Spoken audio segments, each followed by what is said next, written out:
Hello everyone, and welcome again to A Shortstop with a Shortstop. Today we're going to talk a little bit about judging.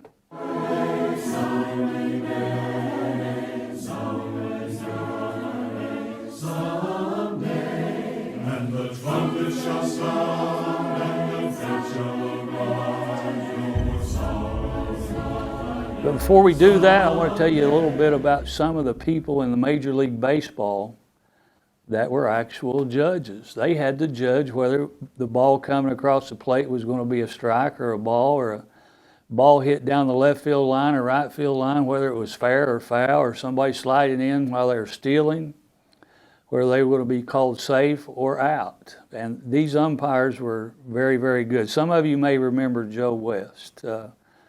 Joe was a player's umpire. Everybody got along with Joe quite well, but he was definitely determined in his mind if he made a call, he was sticking with it. But one of the things that he's known very well for is there was a lady getting mugged, and he jumped out of his car and ran this mugger down and tackled him and held him till the police came.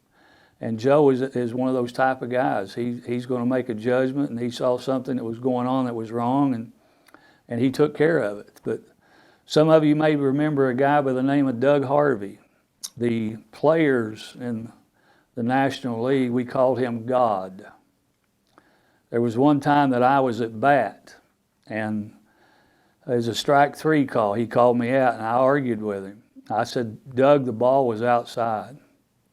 And he looked at me and said, Johnny, he said, the 87th stitch on that ball caught the back black corner of the plate. Therefore, it was a strike.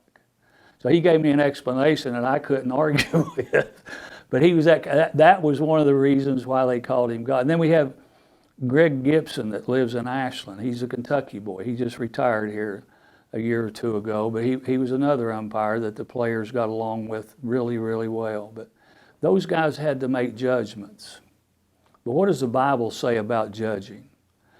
If we look in Matthew chapter 7, and I'm going to start reading in verse 1. It says, do not judge so that you will not be judged. For in every way you judge, you will be judged, and by your standard of measure, it will be measured to you. Why do you look at the speck that is in your brother's eye, and do not notice the log that is in your own eye? Or how can you say to your brother, let me take the speck out of your eye, and behold, the log is in your own eye? You hypocrite, first take the log out of your eye, and then you will see clearly to take the speck out of your brother's eye. Now it starts off with telling us not to judge unless we're judged. But then in verse 6, it says, if you can get that log out of your eye, then it's okay to go ahead and make a judgment. Matthew chapter 7 and verse 1 is one of the most misunderstood verses in the whole Bible and is applied absolutely wrong, because we have to make judgments whether we're going to get out of bed in the morning. We have to make judgments if we go out to eat, what we're going to order off the menu. Or if we're driving in traffic, we have to make a judgment whether we're going to run a red light or we're going to wait for it to turn green. But what does Jesus say? He does not condemn all judging, because in John chapter 7 and verse 24, he says, make righteous judgments. Now, what's a righteous judgment? That's when you're looking at something that needs to be judged and you make the right call on it, but you have that log out of your own eye. Therefore, you are able to make that type of a judgment. And in Matthew chapter 7, verses 16 through 20, it says, judge a tree by its fruits.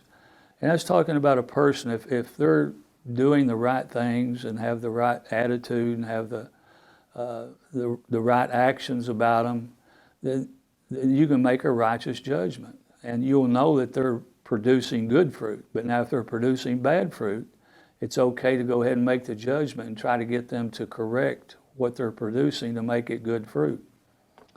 But now the Bible also teaches, 3 John verse 9 and 10, it said that John judged Diotrephes. He made a judgment there. Diotrephes was wanting all the good seats, and he was wanting to take control of the congregation. But John made a judgment. In Titus chapter 3, verses 10 and 11, Paul said to judge and to reject a heretic. And in 2 Thessalonians chapter 3 and verse 6, Paul said to judge, and not only to judge, but he said to withdraw from a brother that walketh disorderly. But judging is necessary for the purity of the church. And in Romans chapter 16, verse 17, Paul says, mark them which cause division. So there's a judgment that Paul says that the church needs to make. Judge righteously, get the log out of your own eye, and make righteous judgments. We are allowed to judge, but God wants us to do it the right way. Thank you again for being with a shortstop with a shortstop.